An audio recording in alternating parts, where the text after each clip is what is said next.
حضرت عبداللہ ابن عمر رضی اللہ تعالی عنہما سے منقول ہے.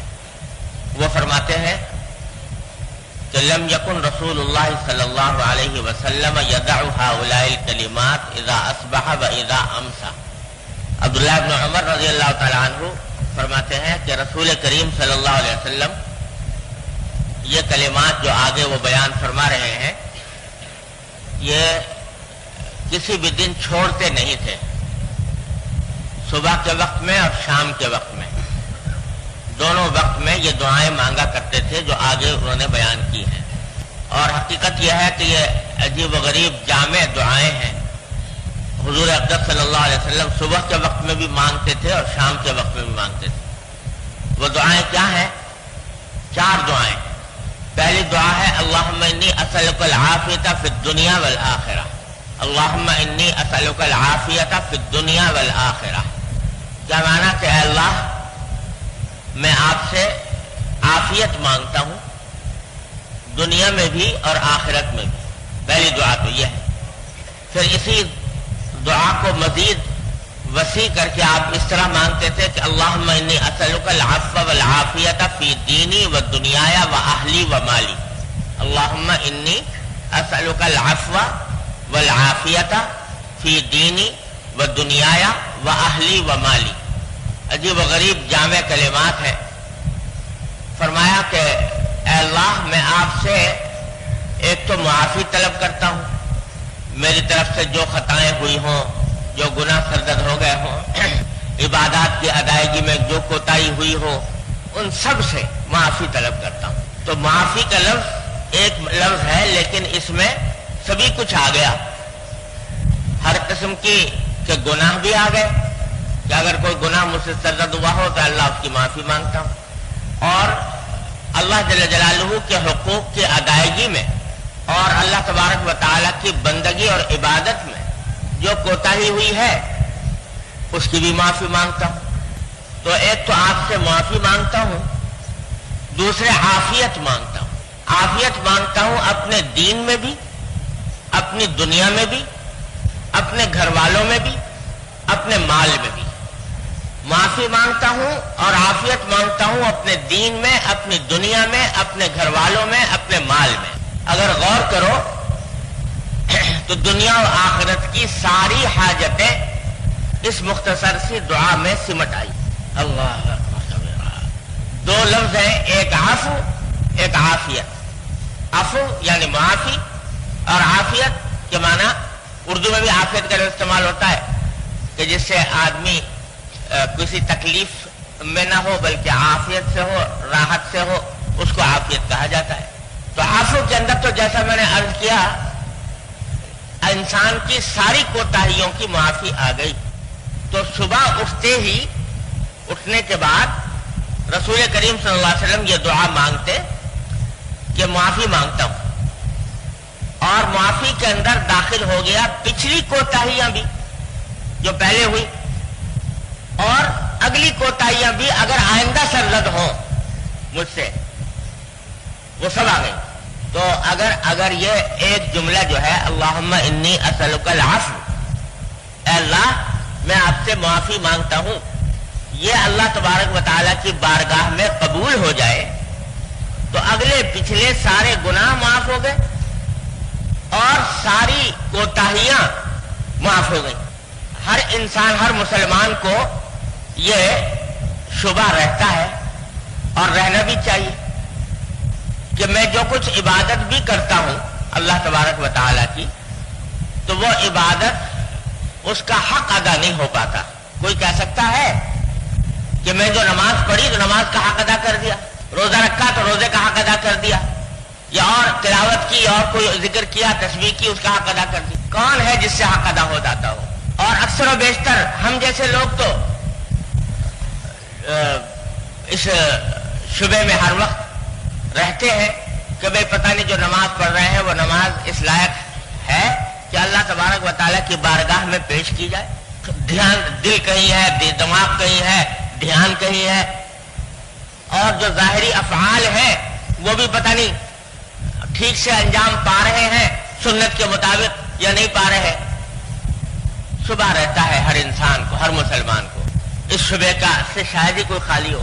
ارے جب رسول کریم سرور دو عالم صلی اللہ علیہ وسلم جو رات بھر اللہ تبارک و تعالیٰ کی عبادت میں کھڑے ہیں، پاؤں پر ورم آ رہا ہے، اس کے باوجود آپ فرما رہے ہیں کہ ما عبدناک حق عبادت، اے اللہ میں آپ کی عبادت کا حق ادا نہیں کر سکا، ما عرفناک حق معرفت، اے اللہ آپ کی معرفت کا حق ادا نہ کر سکا، عبادت کا حق ادا نہ کر سکا۔ تو اگر آپ نہیں کر سکے تو کون ہے جو کر سکے؟ تو ہمارے حضرت والا حضرت ڈاکٹر صاحب کا رسول اللہ تعالیٰ صدر اللہ تعالیٰ ان کے درجات بلند فرمائے، وہ فرماتے تھے کہ بھائی مسلمان کا کام یہ ہے کہ اپنی طرف سے کوشش میں لگا رہے، کوشش میں لگا رہے کہ جو عبادت کر رہا ہوں وہ بہتر سے بہتر بنا کر پیش کروں بارگاہ الہی میں، کوشش میں تو لگا رہے۔ لیکن اس کے باوجود اگر کوتاہیاں رہتی ہیں اور شبہ رہتا ہے کہ کوتاہی ہوئی تو اس کا حل اللہ تعالیٰ نے بتا دیا، کیا کرو؟ اللہ تعالیٰ سے معافی مانگو، اے اللہ جو آپ نے آپ کی عبادت کا حق تھا مجھ سے ادا ہو نہیں پایا، اس لیے اپنے فضل و کرم سے مجھے معاف فرما دیجیے۔ اور یہی وجہ ہے کہ ہر نماز کے بعد سنت ہے رسول کریم صلی اللہ علیہ وسلم کی کہ نماز پڑھنے کے بعد آپ 3 مرتبہ فرماتے تھے استغفر اللہ استغفر اللہ استغفر اللہ۔ حالانکہ نماز پڑھ کے فارغ ہوئے ہیں لیکن استغفار کرتے تھے 3 مرتبہ۔ کیوں؟ مطلب اس کا یہی ہے کہ اللہ ہمارے ذمے آپ کا جو حق تھا اور آپ کی عبادت جیسے ہمیں انجام دینی چاہیے تھی، اے اللہ ہم سے وہ بن نہیں پڑی، نہیں کر سکے ویسی، لہذا میں آپ سے مغفرت مانگتا ہوں، معافی مانگتا ہوں، یہ کہتے ہیں۔ تو ہمارے حضرت والا فرماتے تھے کہ حق تو کون ادا کر پائے گا، حق تو کسی سے ادا ہو نہیں سکتا اللہ تبارک و تعالیٰ کی عبادت کا۔ ہاں اپنی طرف سے کوشش کرتے رہو اور آخر میں اللہ تعالیٰ سے معافی مانگتے رہو، اللہ تعالیٰ سے آخر میں معافی مانگتے رہو کہ اللہ کوشش تو کی تھی لیکن جیسا آپ کا حق تھا وہ ادا ہو نہیں سکا، لہذا معاف فرما دیں۔ جئناک ببضاعۃ مزجاۃ، ہم آپ کے پاس کھوٹی پونجی لے کر آئے ہیں، ایسی پونجی لے کر آئے ہیں جو بے قیمت ہے، بے قدر ہے، اس معنی میں کہ آپ کی بارگاہ کے شایان شان نہیں، تو وہ لے کر آئے ہیں، لیکن ہیں ہی ہم اپنے نفس و شیطان کے شکار اور بندے ہیں، شکستہ ہیں، درماندہ ہیں آپ کی بارگاہ کے سامنے۔ اس واسطے جو کچھ بھی ہم سے بن پڑا اے اللہ اپنے فضل و کرم سے قبول فرما لیجیے اور اس کی کوتاہیوں سے درگزر فرما دیجیے۔ کیوں فرما دیجیے؟ اس واسطے کہ ہم کتنا ہی بنا سوار کے عبادت کر لیں لیکن پھر بھی وہ آپ کی بارگاہ کے شایان شان تو نہ ہوگی، پھر بھی نہ ہوگی، تو اے اللہ اس وقت بھی آپ اپنے کرم سے منظور فرمائیں گے، قبول فرمائیں گے، اب بھی اپنے کرم سے قبول فرمائیں گے۔ تو کوشش کرتا رہے، لگا رہے کہ اللہ تبارک و تعالی کی عبادت ظاہری اعتبار سے بھی اور باطنی اعتبار سے بھی جتنی بہتر سے بہتر بنا سکے وہ بناتا رہے، کوشش نہ چھوڑے۔ بس یہ پلے باندھنا یہ بات کہ کوشش نہ چھوڑے۔ تو اس واسطے یہ جو ہے آپ فرما رہے اللہم انی اسألک العفو، اے اللہ میں معافی مانگتا۔ اب ذرا دیکھو کون کہہ رہا ہے یہ میں معافی مانگتا ہوں، کون کہہ رہا ہے؟ وہ ذات کہہ رہی ہے کہ جس سے گناہ کا صدور ممکن ہی نہیں، معصوم، ہر گناہ سے پاک۔ کبھی رسول کریم سرور دو عالم صلی اللہ علیہ وسلم سے کسی گناہ کے صدور کا تصور بھی ممکن نہیں، گناہ ہو ہی نہیں سکتا، تو اب کہے پر معافی مانگ رہے ہیں؟ جب گناہ ہے نہیں تو کہے پر معافی مانگ رہے ہیں؟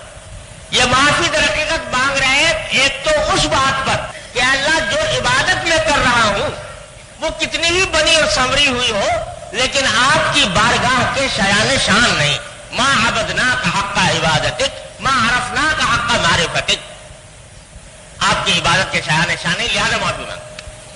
تو معافی گناہ پر نہیں ہے، حضور کے معاملے میں معافی ہے مانگنا کس پر؟ کہ میں اے اللہ آپ کے شایان شان نہ کر سکا۔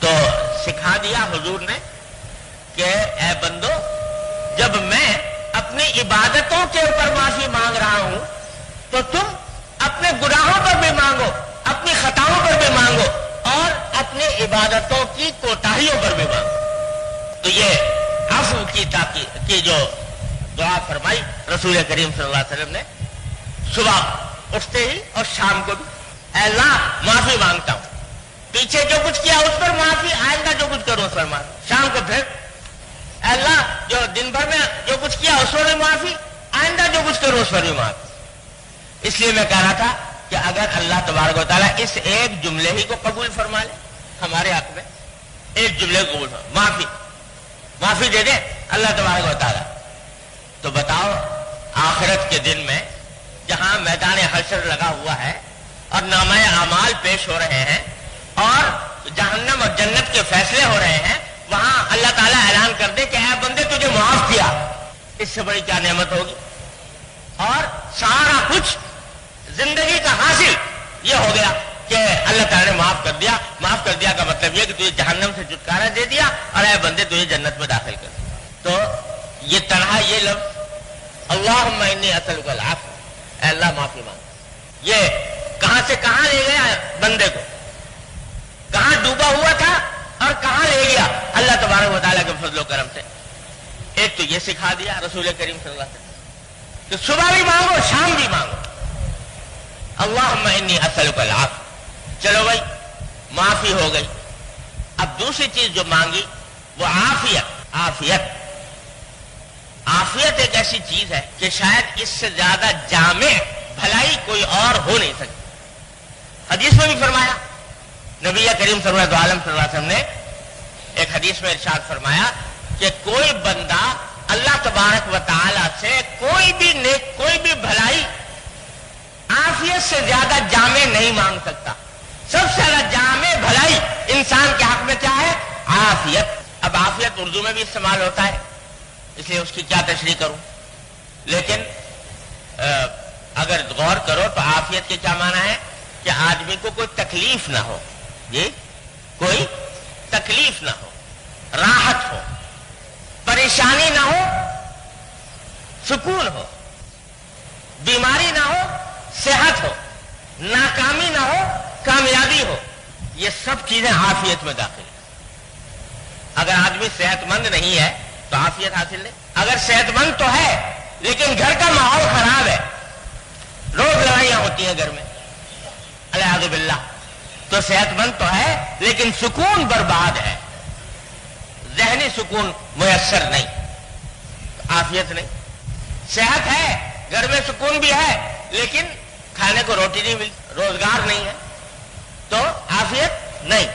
اور یہ تو دنیا کے کام ہے، اور آخرت کے کام یہ ہے کہ اگر فرض کرو دنیا کی ساری نعمتیں میسر ہیں، روپیہ پیسہ بھی ہے، گھر بار بھی ہے، بیوی بچے بھی ہیں، گھر والے بھی ہیں، اور صحت بھی ہے، تندرستی بھی ہے، سبھی کچھ ہے، لیکن دین نہیں ہے، العیاذ باللہ دین نہیں ہے، نماز کی فکر نہیں، اور حلال و حرام کی تمیز نہیں، گھر میں حرام آمدنی آ رہی ہے، اللہ تللے سے کھائی جا رہی ہے، نماز کا وقت ہو گیا، نماز کی فکر نہیں، جماعت کی فکر نہیں، رمضان آ گیا، روزے کی فکر نہیں، العیاذ باللہ اللہ تعالیٰ ہر مسلمان کو اس بے عافیتی سے محفوظ ہے۔ یہ عافیت تو یہ عافیت نہیں ہے، اس لیے کہ جو کچھ کھا رہا ہے ایسے حالت میں یا جو کچھ برت رہا ہے یہ تو جہنم کا انگارہ بننے والا ہے اس کے بعد، اس لیے عافیت کہاں ہوئی؟